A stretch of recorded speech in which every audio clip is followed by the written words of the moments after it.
Good morning. I am Dr. Sean Coomer, Chief Medical Officer of the Kansas City Division of the University of Kansas Health System. Welcome back to Open Mics with Dr. Stites/Coomer and our monthly edition of Show Me the Science. Do you remember 10 years ago in the summer of 2014 when it seemed like everyone was dumping buckets of ice water on each other? Everyone from LeBron James to Kermit the Frog to providers, staff, and executives here at the University of Kansas Health System, including me, were taking part in the Ice Bucket Challenge for ALS. It was a surprisingly effective fundraising and awareness effort for a disease where there's no cure, but there is hope. But where do we stand 10 years since the Ice Bucket Challenge? Today, we are meeting with someone living with ALS and hearing how she finds strength in the face of a terminal diagnosis.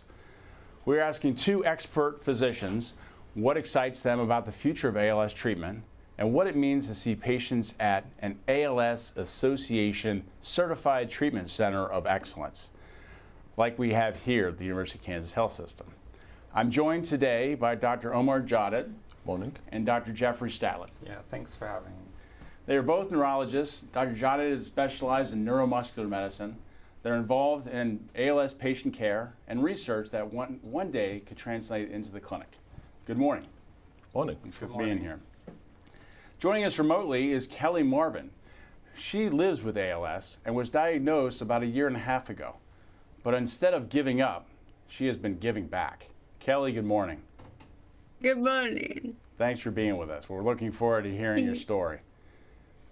Dr. Jadid, help us establish how ALS works. It's all about the brain's connection to muscles? Yeah, so ALS is a motor neuron disease. There are upper motor neurons in the cortex of the brain that send signals to the lower motor neurons in the spinal cord. And for some reason, those degenerate. This disease was described in the late 1800s. And so far, we haven't had an exact mechanism of pathogenesis, why it happens. There are, of course, theories, and we have discovered so many genes now, but it's a progressive disease that causes muscle weakness in the limbs, affects mobility, hand function, affects speech, swallowing, and respiration, which usually is the detrimental thing. Gotcha. So this, obviously, you said it was discovered in the 1800s. It gained notoriety as being called Lou Gehrig's disease in the 1950s after the famous Hall of Fame baseball player. But you mentioned before there's this term about motor neuron disease. So can you connect the dots between ALS and motor neuron disease and maybe elaborate a little bit further on that? So the big umbrella of the disease process is called motor neuron disease that involves the upper motor neurons and lower motor neurons. And there is a spectrum of motor neuron disease. If it's purely affecting the upper motor neurons, we call it PLS. And if it's purely affecting the lower motor neurons, we call it PMA. And in the middle of the spectrum, all that section where both are involved, the upper motor neuron and lower motor neurons, to variable degrees, it would be called ALS. And there are hereditary forms, and there are sporadic forms and regional variants and others. Great. And I think we're going to talk about that a little bit later in the show. Yeah. So thanks for talking about that. So ALS is a progressive disease. The symptoms get worse over time. So Dr. Statler, how quickly can it progress, and is there a typical progression?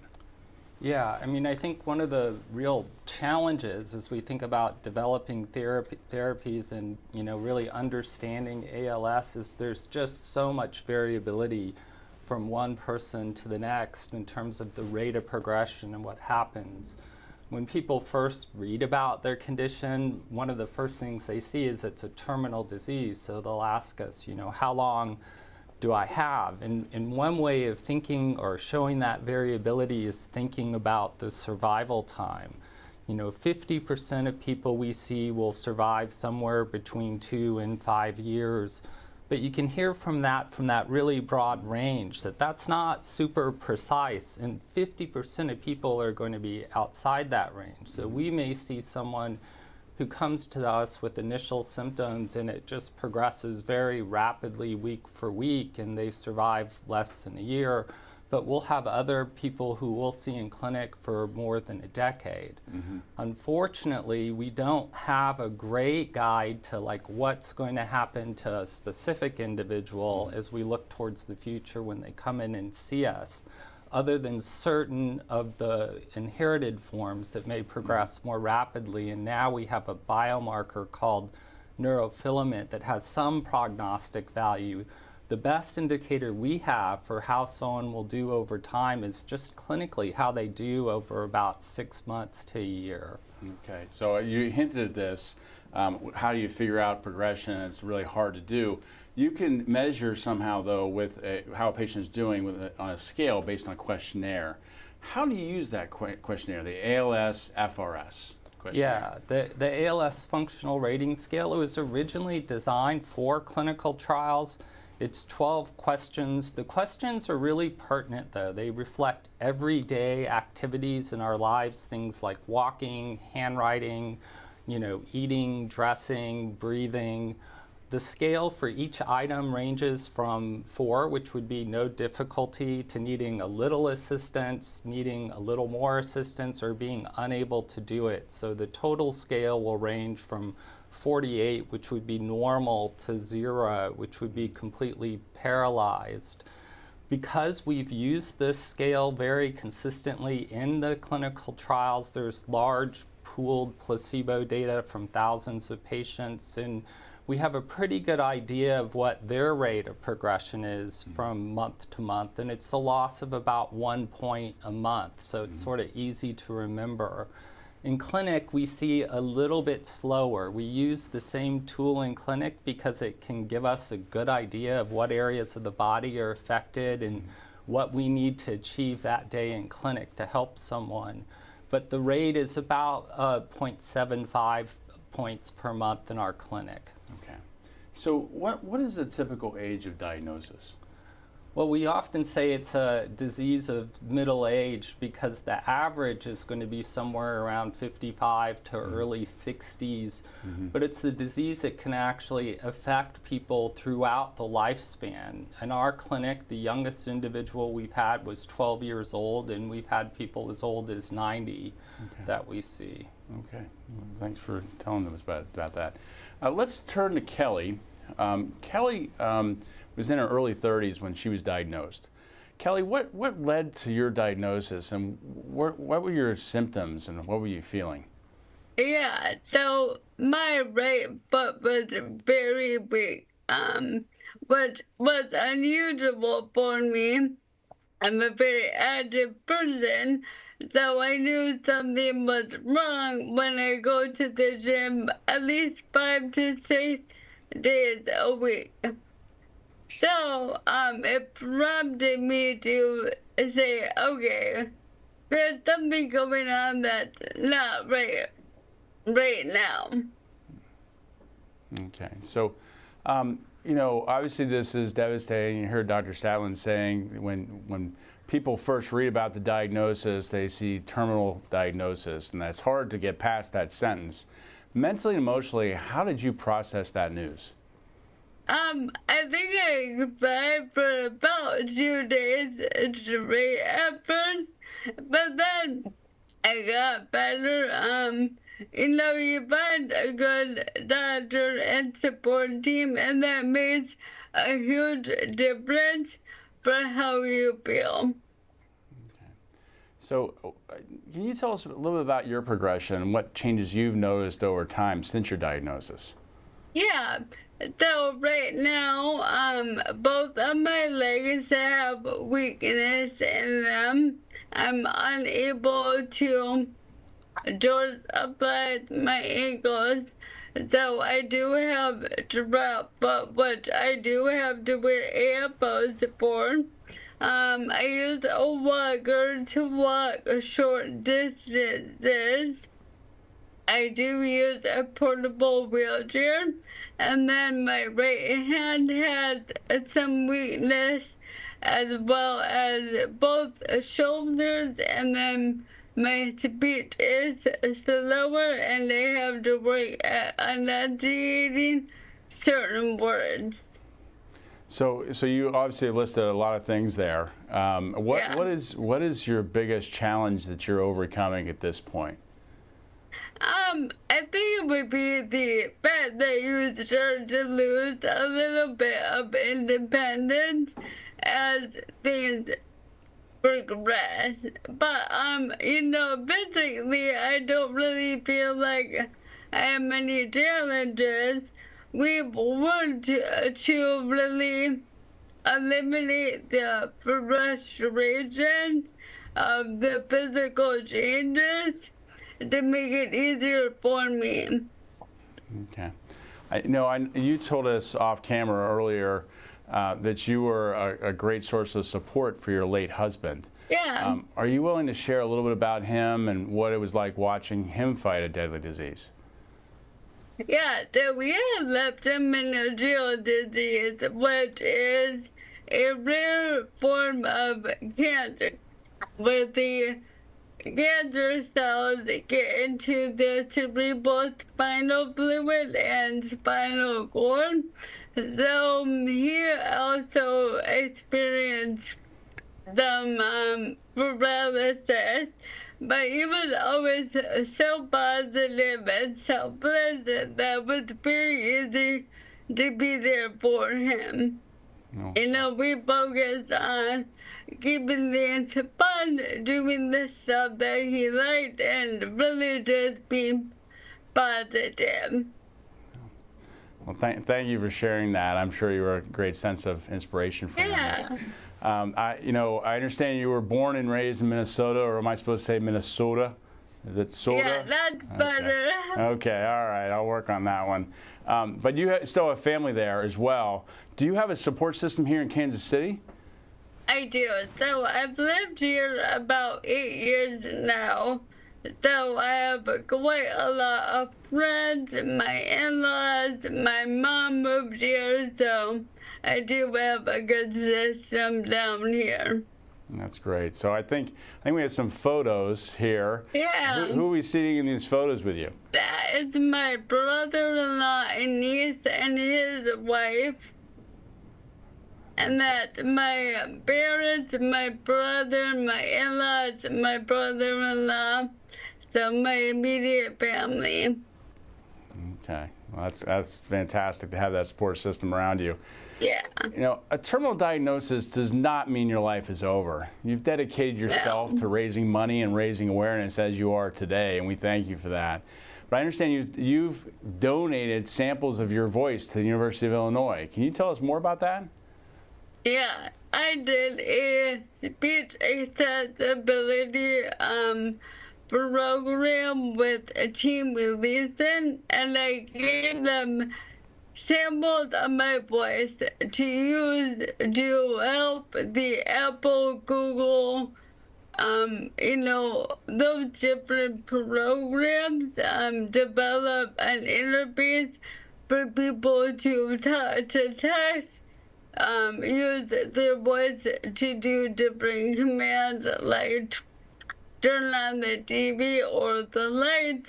I provided over 400 samples of my voice. Your legacy is going to last forever. I mean, that's fantastic. Thank you so much for doing that. But you're not limited just to showing up on our show here today and helping people and helping the University of Illinois, but you're involved in a lot of charity work as well. What kind of work do you do? Yeah, so with my company I work with, we formed a committee this year, and we do a different charitable initiative each month. So we have done things for animal shelters, we wrote letters to seniors, we have done fundraisers for breast cancer research, and then for ALS Awareness Month, I did a fundraiser for Team Releasing. That's great. Well, keep it up, Kelly. You're an inspiration. Thank you for all the people you're helping out there. Thank you. Dr. Jodit, what does it mean to be an ALS Association Certified Treatment Center of Excellence? That's a mouthful. What does that mean? It is a mouthful, but that means a lot actually to the patients. It helps the patients significantly improving their quality of life and survival better than all the interventions that we have.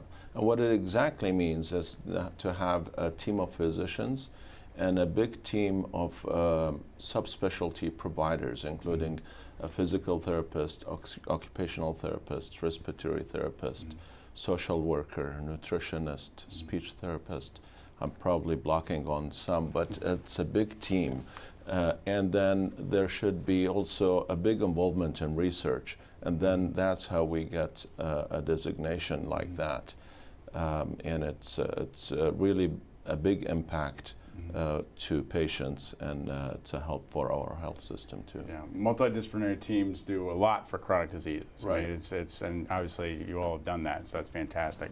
There are lots of ways to help people manage their ALS symptoms. Wheelchairs for movement, voice banks for speech, eventually tracheostomies for breathing, and GI tubes for nutrition. But that level of assistance gets very expensive very quickly. That does, but you know, we do approach the patients individually based on their preferences, and most patients are very realistic on how much do they want to go with that. But we provide great help with mobility. We provide a lot of help with communication devices. Feeding tubes are definitely something that a lot of patients choose.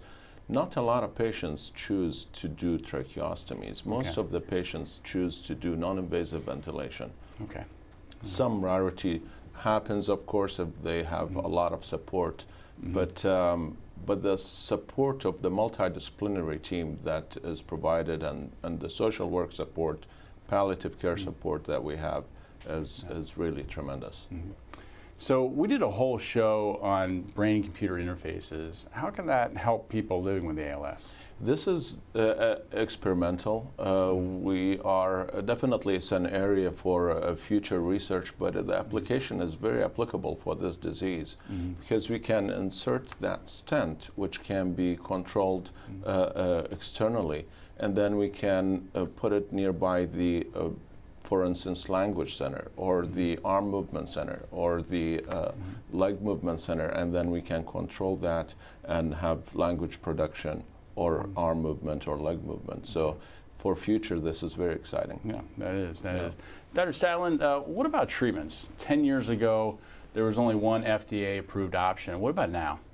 Yeah, I mean, we currently have 3 FDA-approved treatments for ALS. 2 of them are for anyone with ALS, Riluzole and Radicava. You can think of them both as being neuroprotective. Riluzole prolongs survival a modest amount, 4 to 6 months, but it's very well tolerated.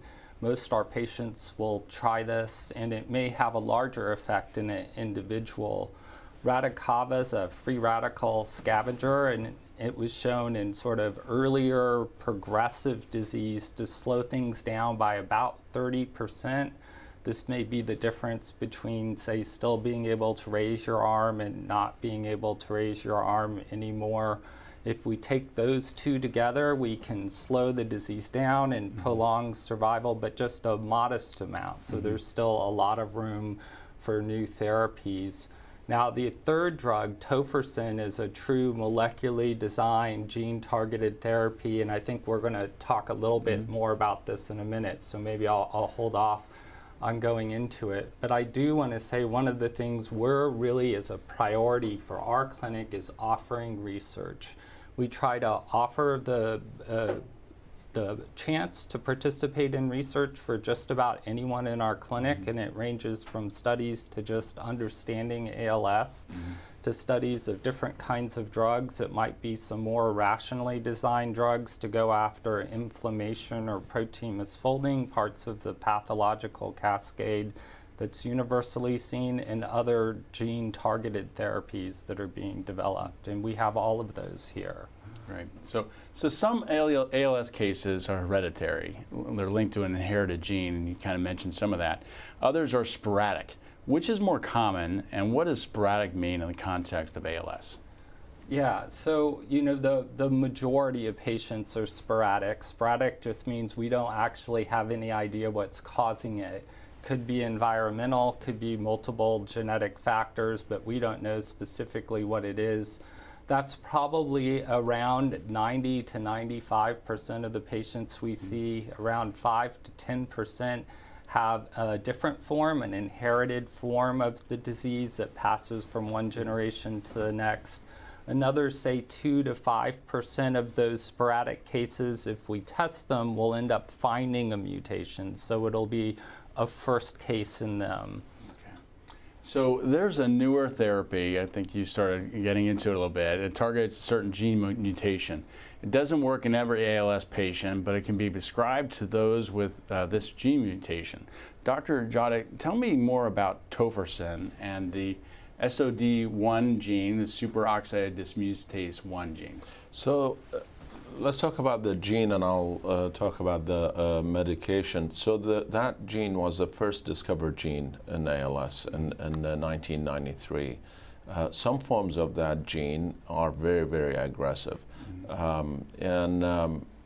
So it is part of the familial ALS. The tofersen is an RNA molecule that is injected into the intrathecal space in the spinal cord, and then attaches to that abnormal gene and prevents the expression of the abnormal protein. So it is really novel way of addressing conditions with gene therapies.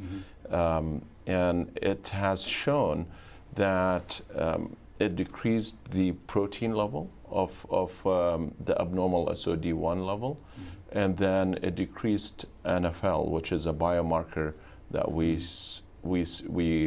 check in the ALS. Though the primary outcome of that clinical trial was not met, which is reduction in ALSFRS. In the open label extension, there were definitely positive signals in slowing down the rate of respiratory decline and slowing down the rate of weakness as well. But definitely there is a positive impact in NFL and reduction of the SOD protein. So yeah, to stress that, the primary endpoint of the study wasn't met, but a lot of secondary endpoints showed a lot of promise. Right. Okay, That's and right. that's worth explaining and going further down the path on that one. Yeah. There is first of its kind effort to accelerate ALS research and increase patient participation. Can you explain the Healy ALS platform trial? It sounds like a big cooperative venture. Yeah. So really, this is a very novel methodology that was used in ALS. It was just like what was used in cancer as well. You know, it is expensive to do research studies, and if each product we do a separate research trial, it's really going to add up on burden on recruitment, burden on financial burden. The platform trial is where we have the same protocol with different agents. We have pooled controlled segment, so the patient will have higher chance of participating in getting the active medication.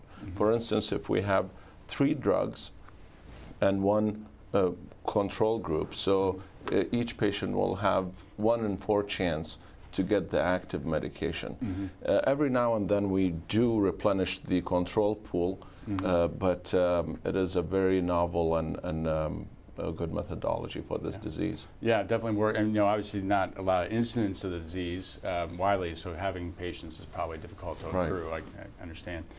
We're here to answer your questions. Please send them in using the info on your screen.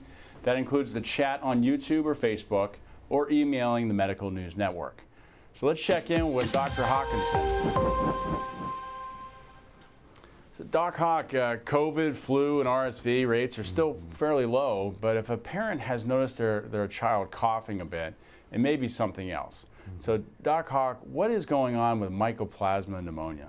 Yeah, so Mycoplasma pneumoniae is the name of the bacteria, or M. pneumoniae. It does cause pneumonia. Commonly, it can cause a disease called walking pneumonia, which I'm sure a lot of our viewers and listeners have heard about. There are episodic epidemics that do go through the country. Currently, it seems as if we are in one of those epidemics at this point in time. We know that there has been a significant uptick or increase in the number of cases, especially in the younger age groups. If you can see, Sean, on the right side of that graph there, we have those age groups. And basically, it's from under 1 year to 17 years old. You can see those top three lines have significantly increased. Those are the percentage of emergency department visits for specifically Mycoplasma pneumoniae, which is a specific bacteria, can cause upper respiratory infection, but also lower respiratory infection, mostly in the sense of walking pneumonia, as I talked about. So basically, all of our emergency department providers are aware of this, all of our pediatricians and all of our other physicians.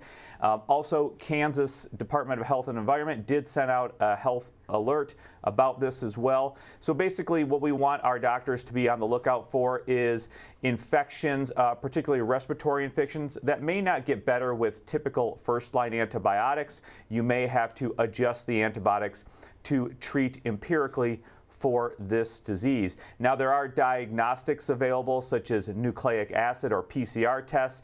Most likely, a lot of clinics or urgent care facilities may not have those. So, but we just want our providers to be aware of that, because it can cause, like I said, pneumonia, so significant cough, fever, malaise, which is just feeling bad, and can last for several weeks. So it's just important to understand that there are other diseases going on. And again, this is a bacteria as opposed to those other microorganisms you mentioned, which are all viruses as well. So, All right, thanks.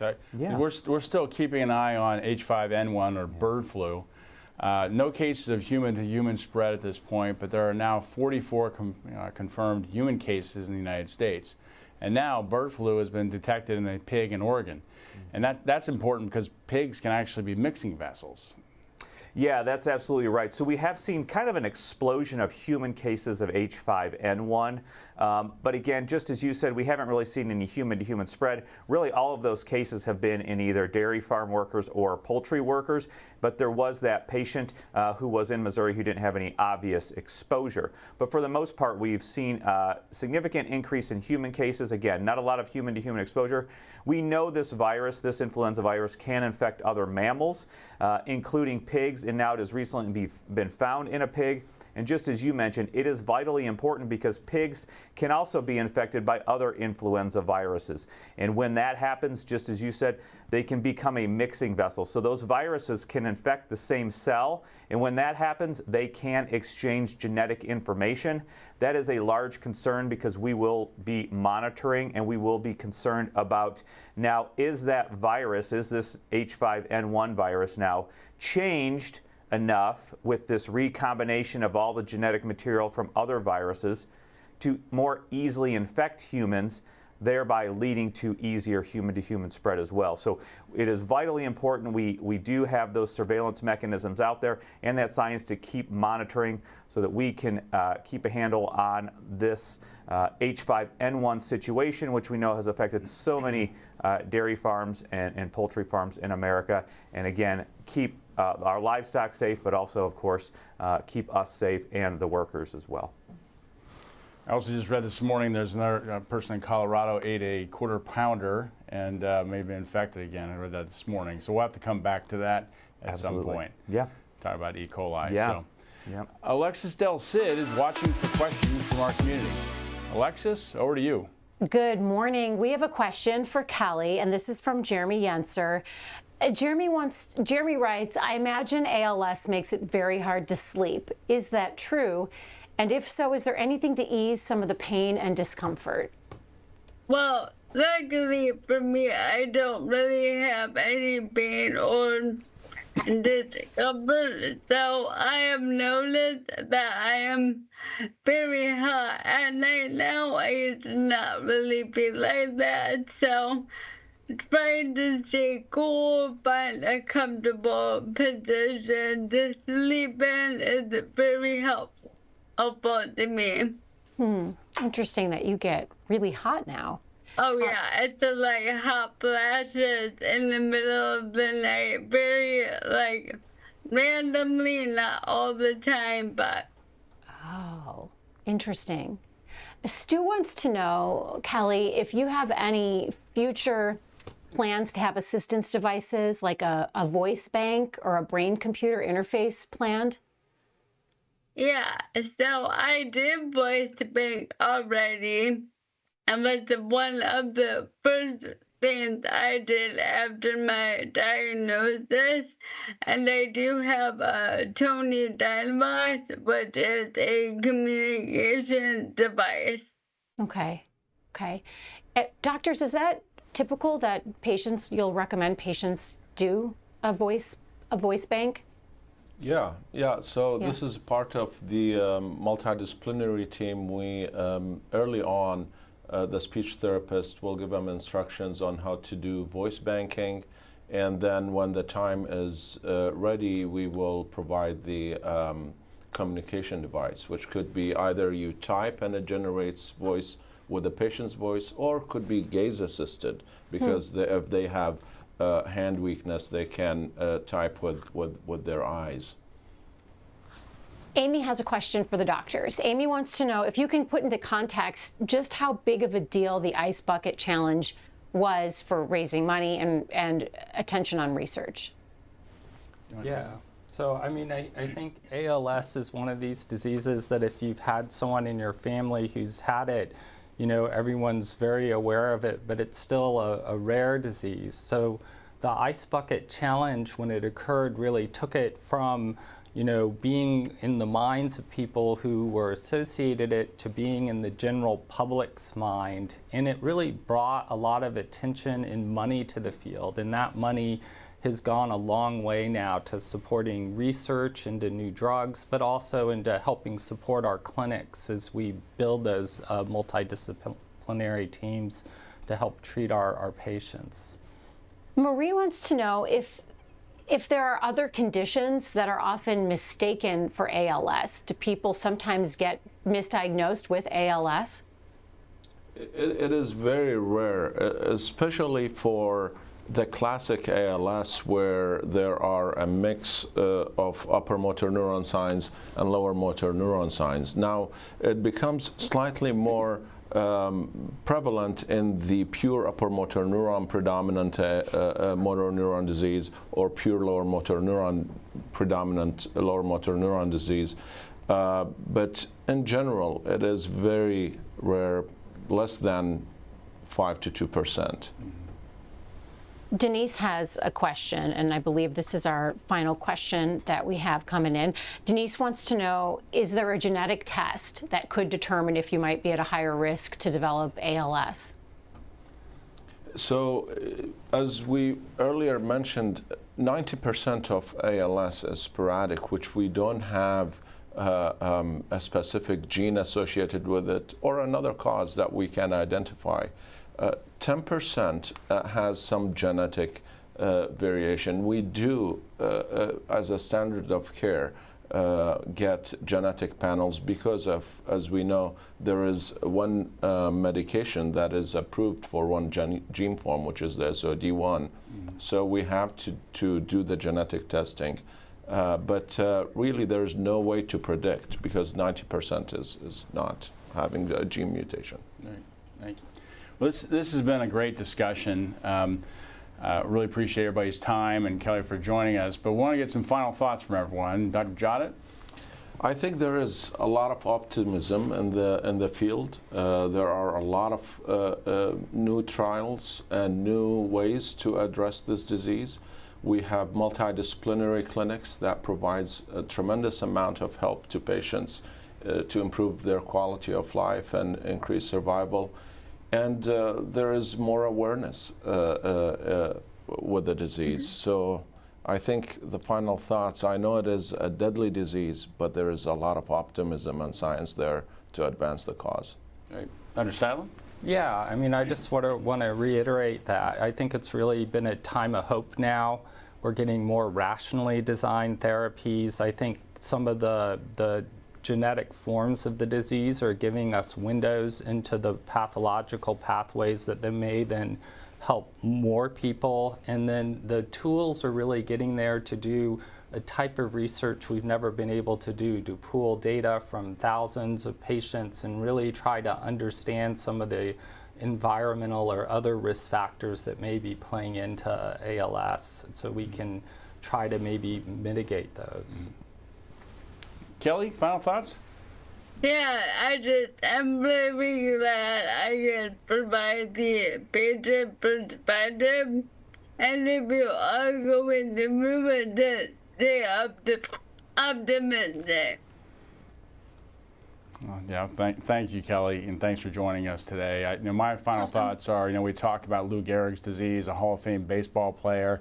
There's recently a Pro Football Hall of Famer on the Chicago Super Bowl Shuffle team. His nickname was Mongo. Just got in the Hall of Fame, and he was able to see that before he passed on. Those types of things, and then the big splashes, no pun intended, like the Ice Bucket Challenge, give a little bit of notoriety to this and get it to the forefront. But it's really important that we support the research. We're making progress, and there is hope.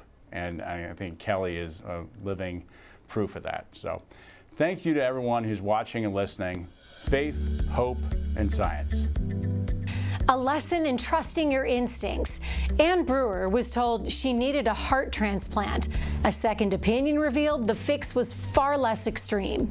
I'm Alexis Del Cid on the next All Things Heart, her 50 years long fight to a healthy heart. Subscribe to our morning medical update and open mics with Dr. Stites podcast. Now everywhere podcasts are available.